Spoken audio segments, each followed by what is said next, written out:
आखिरकार ये जन जी आंदोलन अपना रंग लाया। हिंदुस्तान में किसी को उम्मीद नहीं थी कि बीजेपी सरकार झुक जाएगी। जो सरकार किसानों के आंदोलन के आगे नहीं झुकी, पहलवानों के आगे नहीं झुकी, वो सरकार आज जैन जी के आगे झुक गई। जैन जी की भाषा इनको समझ में आई कि ये आने वाला हिंदुस्तान का भविष्य है, इनसे बात करना बेहतर होगा। एक इस्तीफे के कारण मोदी सरकार ने इतना बड़ा आंदोलन करवा दिया पूरे हिंदुस्तान में, जो आज आखिर एक उसका एक पटाक्षेप आज हुआ, जैन जी की जीत हुई। नए इसमें मंत्रियों के त्यागपत्र नहीं होते हैं भैया, वो एनडीए गवर्नमेंट। शिक्षा मंत्री धर्मेंद्र प्रधान ने इस्तीफा दे दिया है। जो मांग यहां पर छात्रों की तरफ से की जा रही थी कि धर्मेंद्र प्रधान इस्तीफा दो, जो लोकसभा में गूंज रहा था कि धर्मेंद्र प्रधान इस्तीफा दो, जो राज्यसभा में गूंज रहा था धर्मेंद्र प्रधान इस्तीफा दो, अब शिक्षा मंत्री धर्मेंद्र प्रधान ने इस्तीफा दे दिया है। सुना आपने राजनाथ सिंह क्या कह रहे हैं कि बीजेपी के सरकार में इस्तीफे नहीं होते। आज सरकार का अहंकार टूटा, सरकार का घमंड टूटा और छात्रों का आंदोलन काम आया। उनका आंदोलन सफलतापूर्वक आज मुकाम पर पहुंचा, जहां शिक्षा मंत्री धर्मेंद्र प्रधान ने अपना आज इस्तीफा दिया नरेंद्र मोदी को। तो कहने वाली बात यह है कि जिस सरकार में इस्तीफे नहीं होते, वहां नौबत इस्तीफे की क्यों आई? क्या सरकार जैन जी से डर गई, या सरकार जैन जी के आगे झुक गई, या सरकार को कोई और डर सता रहा था? जहां इस्तीफे नहीं होते, आखिर उस सरकार में इस्तीफा कैसे हो गया? सोचने वाली बात है कि इतने दिन आंदोलन चला, छात्रों पर लाठियां बरसी, वाटर कैनन हुए, उन पे अत्याचार हुए, उन पे मारा पीटा गया उनको, और कई छात्रों की इस आंदोलन में मौत भी हो गई। लेकिन फिर भी सरकार के कान पर जूं नहीं रेंगी। आखिर ऐसा क्या हुआ कि आज इस्तीफा देना पड़ा? खैर, जो भी हुआ, बीजेपी के इतिहास में पहला है कि जहां इस्तीफे नहीं होते थे, आज इस्तीफा आखिरकार हो ही गया। छात्रों की बहुत बड़ी जीत है, और उन छात्रों की बड़ी जीत है जिन्होंने इस आंदोलन में भाग लिया। दूर दूर से छात्र दिल्ली में इकट्ठा हुए, जंतर मंतर पर इकट्ठा हुए। दिल्ली को देखते हुए पूरे प्रदेश में ये बात फैल गई, जंतर मंतर की तरह पूरे प्रदेश में, पूरे देश में। हरिद्वार में भी छात्रों ने आक्रोश दिखाया, रैलियां निकली। अहम भूमिका निभाई छात्रों के हौसले ने, छात्रों के धैर्य ने। जहां छात्र डटे रहे, सरकार से आंख में आंख डालकर बात करने की इच्छा उनकी थी। आखिर सरकार की लंबी वार्ता हुई और आखिर इस्तीफा हो गया। अब आपको एक वीडियो दिखाते हैं जिसमें अभिजीत दीप के इस्तीफे के बाद ये कुछ कह रहे हैं, इसे सुनिए। लेकिन हमारी दो और मांगे, दो और मांगे, ऐसे ही नहीं जाएंगे। नीचे नीचे उतरो, नीचे उतरो, ऐसे ही नहीं जाएंगे। कॉकरोच है, एक बार घुसता है तो निकलता नहीं है कॉकरोच।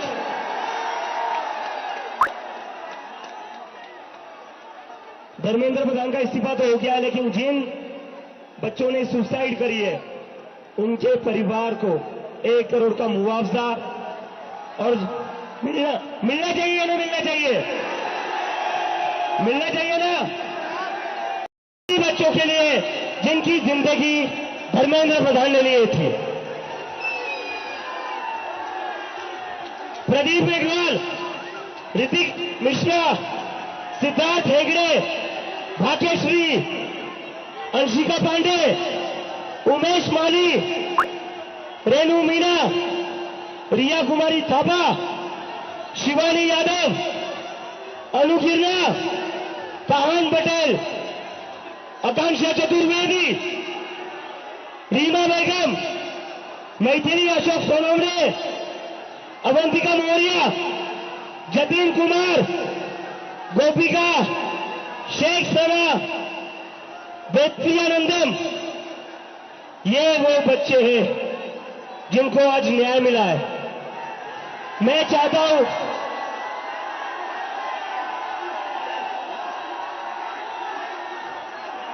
मैं चाहता हूं 2 मिनट का साइलेंस, 2 मिनट का साइलेंस इन बच्चों के लिए।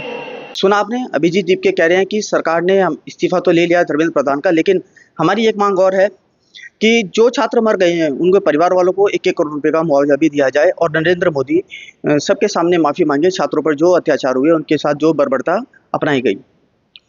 हिंदुस्तान में यह ऐसा पहली बार हुआ कि छात्रों का आंदोलन हुआ, छात्र सड़कों पर उतरे, उनको और पूरे देश की मीडिया जो वहाँ थी उनको गोदी मीडिया कहकर वहाँ से भगाया गया, और पूरे देश की मीडिया का ध्यान सिर्फ एक ही बात पे था कि ये फंडिंग हो रही है, विदेशी ताकतों का पैसा लगा हुआ है, लोग विदेशी ताकतें इसमें अपना हिस्सा दे रही हैं, छात्रों को भड़का रही हैं। लेकिन विदेशी मीडिया ने जो इसमें दिखाया वो बहुत अच्छा काम किया। उन्होंने पूरा नरेंद्र मोदी को एक्सपोज किया, पूरी बीजेपी को एक्सपोज किया। छात्रों को उन्होंने दिखाया कि छात्रों पर वाटर कैनन फेंका जा रहा है, लाठीचार्ज हो रहा है। विदेशी मीडिया ने पूरा दिखाया कि छात्रों को, जैन जी को कैसे हिंदुस्तान में परेशान किया जा रहा है और उनकी मांगों को नहीं मांगा जा रहा है। खैर आखिरकार मोदी सरकार को झुकना पड़ा और आज इस्तीफे की नौबत आई। धर्मेंद्र प्रधान ने अपना इस्तीफा दिया। पूरे आंदोलन में एक बात देखने को मिली कि छात्र बिल्कुल भी अपनी जगह से हटे नहीं, डिगे नहीं, अपने एक मांग पर अड़े रहे, इस्तीफा इस्तीफा और सिर्फ इस्तीफा। इस्तीफे से नीचे उनका मन नहीं था। पूरे आंदोलन में आपने एक बात देखी होगी, मांगा तो धर्मेंद्र प्रधान का इस्तीफा जा रहा था, लेकिन लोग सारे मीम बता रहे थे नरेंद्र मोदी प्रधानमंत्री पर। सारे मीम उनके ऊपर थे, सारी बातें उनके ऊपर थी, सारे स्लोगन जितने भी हमने देखे सब उन्हीं के ऊपर थे। यानी टारगेट नरेंद्र मोदी को भी किया गया कि वो भी एक नैतिकता के आधार पर माफ़ी मांगे और हमसे आकर बातचीत करें। खैर नरेंद्र मोदी रात को 12 बजे लाइव आए, इंस्टाग्राम पर आए, बच्चों से बात की। उसका भी बच्चों पे कोई असर नहीं पड़ा और लेकिन बच्चे टस से मस नहीं हुए।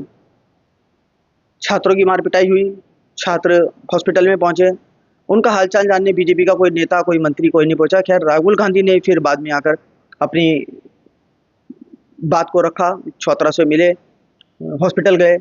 बाद में राहुल गांधी को भी पुलिस गिरफ्तार करके ले गई। जो आपने सबने देखा कि कैसे बीजेपी के दफ्तर के बाहर, प्रधानमंत्री के दफ्तर के बाहर उन्होंने घेराव किया और ऐसा हुआ। आखिर पूरे लोग अब वाकई में राहुल गांधी की तारीफ कर रहे हैं। अभी आपको एक वीडियो दिखाते हैं, एक छात्रा जहाँ पे प्रेस कॉन्फ्रेंस हो रही है, राहुल गांधी साइड में खड़े हैं, सुनिए पहले आप। Rahul Gandhi sir is most fruitful. ऐसे डिस्कशंस जो इस देश की शिक्षा व्यवस्था पे होते ही नहीं है, शिक्षा व्यवस्था पे चर्चा नहीं होती है, इस पूरे शिक्षा व्यवस्था को जिस तरीके से टेक ओवर करके यंग प्रॉमिसिंग माइंड्स को, उनकी एजुकेशन को, लर्निंग को, क्यूरियोसिटी को खत्म कर दिया जा रहा है, इस पे कोई डिस्कशन नहीं होता है। And it was a wonderful discussion on that.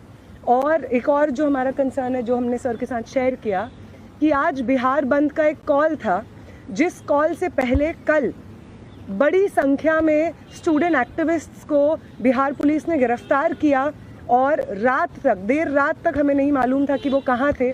साथी दीपांकर, साथी सबा, साथी संदीप सौरभ, साथी परवेज, साथी दिव्यम, साथी नौशाद, ये तमाम स्टूडेंट्स 40 और स्टूडेंट्स के साथ में बिहार पुलिस ने अपने कस्टडी में लिए हैं और वो गायब हैं सिर्फ इसलिए क्योंकि वो चाह रहे थे कि बिहार में शिक्षा व्यवस्था का जो हाल है वो दुरुस्त हो, वो बेहतर हो। लेकिन बिहार में भी भाजपा की जो डबल इंजन की सरकार है उसने वही रवैया अपनाया है जो दिल्ली में हम देखते हैं, बाकी राज्यों में देखते हैं। और जो तीनों डिमांड सर ने यहाँ पे रखी हैं वो बिल्कुल सही मायने में इस देश के नौजवानों, छात्रों की डिमांड्स हैं। No step back on Dharmendra Pradhan's resignation, no change in ministry, no bill against paper leak is going to satisfy the demand कि धर्मेंद्र replace the demand कि धर्मेंद्र प्रधान का इस्तीफा होना चाहिए।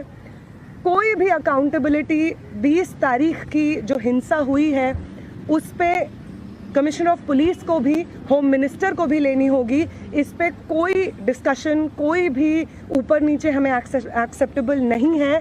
और तीसरा और सबसे इम्पॉर्टेंट डिमांड कि वो प्रधानमंत्री जिनके रहते हुए हमारी शिक्षा व्यवस्था आज दहने की कगार पे पहुंच गई है, और उस शिक्षा व्यवस्था को दुरुस्त करने के लिए जब हम लोग प्रोटेस्ट करते हैं, प्रदर्शन करते हैं, तो हमारे ऊपर बर्बर लाठीचार्ज होता है। उस प्रधानमंत्री को इस देश के नौजवानों और छात्रों से माफ़ी मांगनी होगी।